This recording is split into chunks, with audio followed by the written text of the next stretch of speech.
ఒక కెపాసిటర్ని డీసీ సర్క్యూట్లో పెట్టగానే మొదట షార్ట్ సర్క్యూట్లా ప్రవర్తిస్తుంది. బట్ ఆఫ్టర్ సమ్ టైమ్ అదే కెపాసిటర్ ఓపెన్ సర్క్యూట్లా మారిపోతుంది. Why like this? ఇది అర్థం కావాలంటే ఒక ఉదాహరణ చూద్దాం.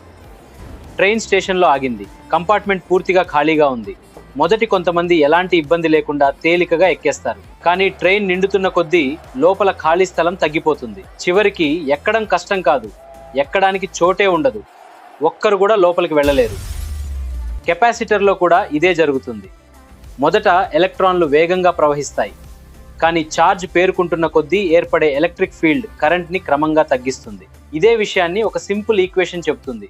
కరెంట్ అనేది వోల్టేజ్ ఎంత వేగంగా మారుతుందో దానిపై ఆధారపడి ఉంటుంది. వోల్టేజ్ వేగంగా మారితే కరెంట్ ఎక్కువ, వోల్టేజ్ మారడం ఆగిపోతే కరెంట్ 0. కెపాసిటర్ పూర్తిగా ఛార్జ్ అయ్యాక వోల్టేజ్ మారడం ఆగిపోతుంది, అంటే కరెంట్ కూడా ఆగిపోతుంది. అదే కారణం కెపాసిటర్ మొదట, చివర్లో ఓపెన్.